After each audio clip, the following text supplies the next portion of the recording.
today we're going to talk about refining your nonverbal delivery. Your nonverbal communication is very essential to what you're trying to communicate to the audience. You really want to emphasize your points using your nonverbal communication. So first I'm going to talk about, my name is Josh, and I'm going to be talking about analyzing your nonverbal style.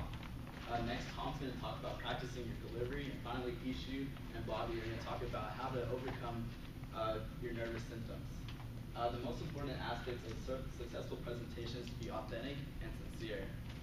You don't want to come off as artificial, or you don't want to come off as over-rehearsed, because once you do that, you lose your audience. They don't want to listen to you anymore because it is just not very interesting to listen to someone who's over-rehearsed who's fake.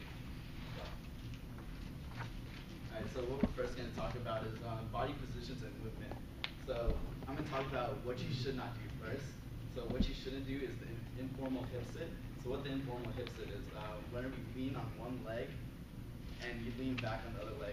Usually your legs get pretty tired from just leaning on one leg, because then you're going to create a rocking motion, rock back and forth.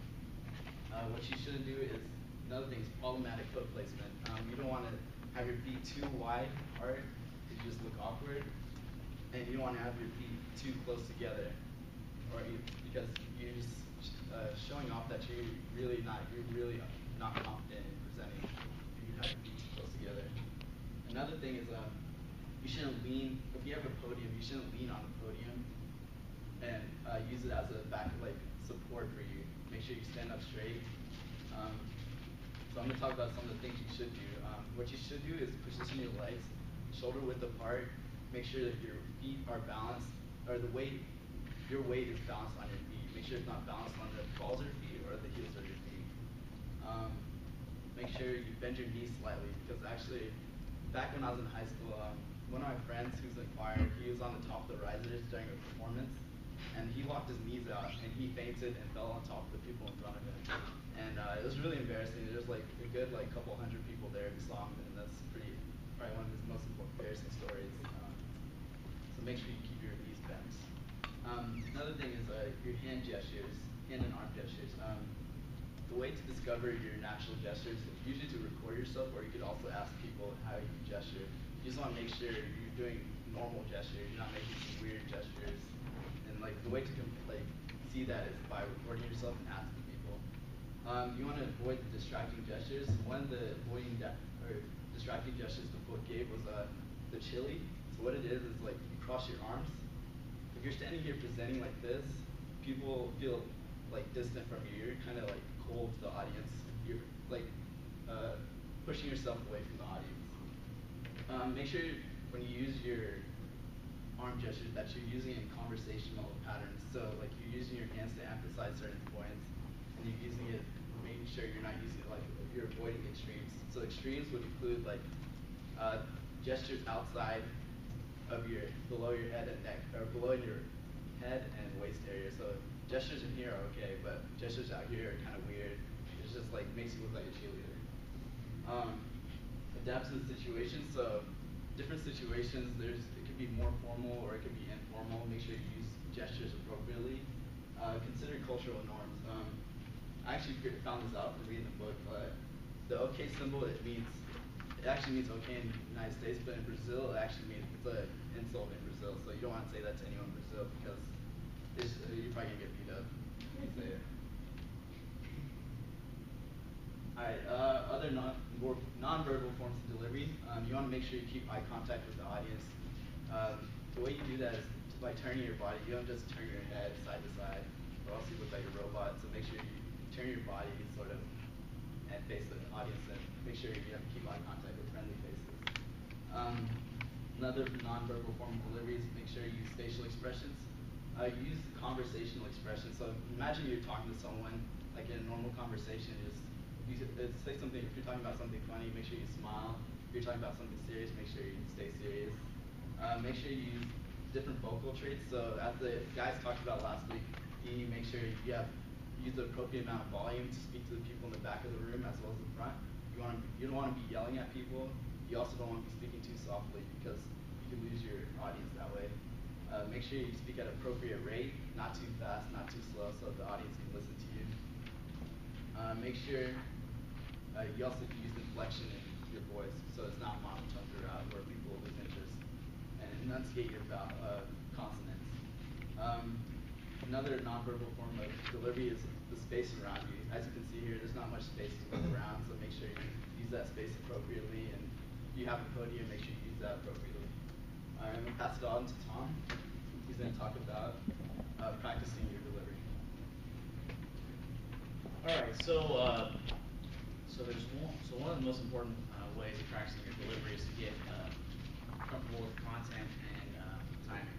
So one example of how to do that is to prepare written notes. So you want to prepare notes that are not incomplete sentences. You want to leave a lot of white space on the page, and you want to make sure that you save your outline notes that you may have put in PowerPoint. Another important example is how to own your content. So own your content is kind of make sure that you know it and that it's yours. And so you want to go through it with friends or colleagues maybe, and then explaining it in different ways can make it easier and more natural to talk to.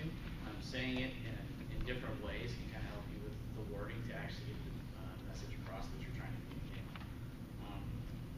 So connect your notes to your slides. So a couple of methods of connecting your notes to your slides are available in PowerPoint. One of the ways is to create note pages. So within PowerPoint, you can create note pages and you can actually print them like so. You probably can't see it well in the back, but the first half is of this page is the slide, and the bottom half is just kind of any notes that you may want to have. You can also check the presenter view. So the presenter view in PowerPoint actually shows your audience what you see here, but it shows you just a kind of a dashboard. You have your slide, you have your all of your notes. There's actually a timer, easy access to some of the highlight pointer tools. So the presenter view is another way to kind of connect your notes with your slides. Make sure that you rehearse your presentation. You want to rehearse it out loud, and you want to use kind of the vocal traits that we just talked about during your presentation. So when you practice, you want to make sure that you're using the same volume and the same pace that you're actually going to present with. Rehearse the way you're presenting. So if you're going to present standing up, make sure that you stand when you practice, and then sitting down, obviously sit down. And if you can, rehearse on site. So you can familiarize yourself with the room. If you walk into a room and it's large, it could be very intimidating. So at least you'll have some insight to that before you get there, and you won't be surprised. Make adjustments. So if anything is missing or doesn't feel right, then remove it, modify it, make edits. Time your rehearsal. So you want to time each section to make sure that you're on pace with your allotment. And then plan to finish early. You want to leave time for questions. You also want to leave time if you end up needing to elaborate on any topic. And then decide how to make additional cuts. So if you have to make cuts due to time, you don't want to cut any of your points of emphasis. You want to make sure that if you do cut anything, that you're kind of cutting details only. Another method is to rehearse your slides. So you want to link what your audience will see to what you'll say. You want to know how to cue the audience. So if I was talking and I was presenting some charts, and there was 3 charts on this slide, I may say, at the top left corner, the chart, this is our revenue projection for the next quarter. This is just a way to kind of direct your audience to the content that you intend for them to relate to your words. You can use animations. So if there's any animation, you see people bring up the bullets by clicking the next button. That's automatically going to draw your eyes over to the content that you're referring to. Anticipate visual distractions. So you want to eliminate old news. If you're done talking about something, you move to a new subject, move on from the slide. It's appropriate to put a blank black or just a black colored slide if there's not any content related directly to what you're saying. So feel free to use that, and that'll bring the audience's focus back to you. Practicing in the room. So again, we talked about practicing in the room so you have a feel for the space, but you also want to make sure that you have a good feel for the equipment. You don't want to USB drive not work, or find out that there's not appropriate equipment for what you're trying to do. So you also want to check out your audio and visual aspects from the back of the room. So make sure the sound's loud enough, make sure the colors look right, make sure the text is large enough. So with that, I'll hand it off to Ishu, who's going to talk about managing your nerves. Some general techniques to manage your nervousness include identifying what makes you nervous. This allows you to make some small changes to make a nervous situation feel far less threatening. If I'm going to go to a big auditorium to present, I would want to go in beforehand, see and make some changes to the furniture, lighting, whatever, to make me feel most comfortable for when I present.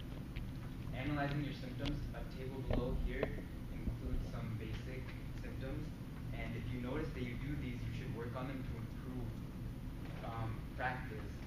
Not much needs to be said. The more you practice something, the better you get. LeBron James and Michael Jordan become the best NBA players with natural talent. They practice every day. They work hard. Feedback. This is something we do in this class. After every presentation, the entire class gives us feedback on what we think that we did good, bad, and this is the great suggestion because often you might not catch your own mistakes.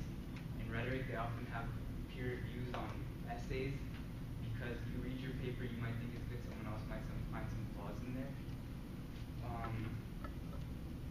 I'll talk about some physical techniques. Often on the day of your presentation, you have a lot of adrenaline pumping in your body. Just going for a quick jog, doing some yoga, playing some sports, you'll be able to release that energy in a good way. So when you come for your presentation, you'll feel much more calm. And Dr. Small has already shown us some powerful poses by Ms. Cuddy. If you do the Wonder Woman pose, the pose where you just relax, put your feet up on a desk before an interview, you can increase testosterone by up to 20% and lower cortisol by 25%. Cortisol is a stress-releasing hormone in the body. Relax your muscles. Often when you're nervous, you will get tensed up.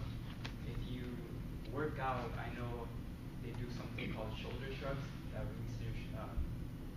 relaxes your shoulders. Relax your neck and throat. Just roll your neck around. When you have your arms, you just do some arm circles. Whatever you got to do to relax the tension in your muscles. Breathe deeply. Breathing deeply lowers your heart rate. One thing that they talked about in the book was emphatic out breathing, which is breathing in through your nose and out through your mouth. It's one of the better breathing techniques to lower heart rate. And finally, prepare your voice. The way you articulate yourself in a presentation with your voice is one of the most important factors. A couple ways to prepare your voice is to get a nice sleep before the day of your presentation. And finally, warm liquids. Drinking warm liquids will soothe your throat. I'm going to pass it off to Bobby.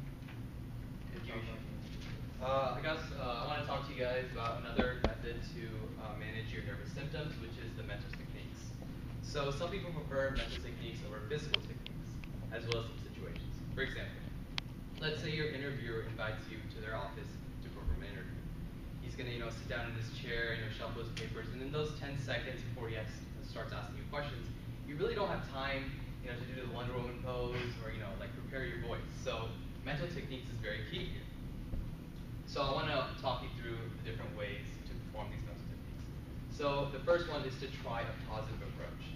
So according to the book, this is a way to feel confident in order to act confident, in a way, a sort of kind of a positive note. So this increases adrenaline and lowers cortisol. As Ishu mentioned earlier, cortisol is a stress hormone. So another technique that was mentioned in the book relating to the positive approach is to repeat positive words to yourself before a certain instance. So in the book, they mentioned 3 words, which were poised, positive, and prepared. So personally, before this presentation, I use the words suave, sophisticated, and sharp. It's totally a joke, but the point is to tune these words in order for the situation and how you want to do it. So next is to not judge yourself too harshly. A lot of people tend to judge themselves too harshly, but they don't really get the benefit of this. The point is to give yourself some constructive criticism. Don't hurt yourself in this process, just try to improve and move on with the process. Next is to think rationally. And in the book, they gave us an ABCD process, which according to the book is an activating event. So this is a nervous symptom, sparks an irrational belief system, which leads to consequences. So when you notice something that you did wrong, you start to stutter or shiver or whatever. These things occur, and the way to try and eradicate this is to eradicate and dispute these irrational thoughts. So the next two are picturing a calm scene and connecting with the audience. So connecting with the audience is like a way to break down the barrier. For example, I want to go up to her and ask you, what are 3 words you would use before a presentation to tell yourself to be prepared? So, like I use SWOT, sophisticated, and sharp. So what would you use? Okay, I would say awesome and amazing, and I can do this. Absolutely. Okay, you want to make yourself feel great about yourself. It doesn't matter if it's the truth, because it's the truth about you now. Thank Okay. you. But the thing is, you want to make yourself feel good about yourself before you do anything that is nerve-wracking. Okay. Next one, these are just last-minute tips. Manage your physical symptoms. There's isometric exercises, which are a way to kind of clench your muscles and relax. So this improves blood flow to your entire body and relaxes you. Another thing is to take a deep breath. This lowers your heart rate and reduces the effect of jitteriness in your entire body. Next is to improve your mental state. This is all complement to what I was talking about earlier. Give yourself a pep talk. Tell yourself you have this. Tell yourself you got this. And relax as you speak. Speak to interested listeners. Don't look at people that are not really paying attention to you, because that will discourage you. Look at people in the front, because they're kind of forced to look at you and listen to you. People in the back, maybe not so much. But the point is, you want to look at people that are interested so you can keep your self-confidence up. And obviously, concentrate on the here and now. Don't think about the mistakes you made in the past or what you're going to do in the next slide or whatever. Keep on the here and now and try to present the best way you can. The quiz. Would one of you read the quiz questions? Yeah, absolutely. Okay. So number 1 is, one of the body position do's is blank. Number 2 is, one physical technique for managing your nerves is. Number 3 is, one of the vocal traits covered in presentation is.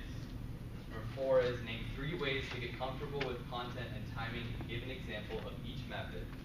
Number 5 is, list the 3 types of nervous symptoms and give an example of each. And like we said earlier in all the quizzes, 4 and 5 short answers there's a lot of leeway, so try to give the best example you can and we'll go from there.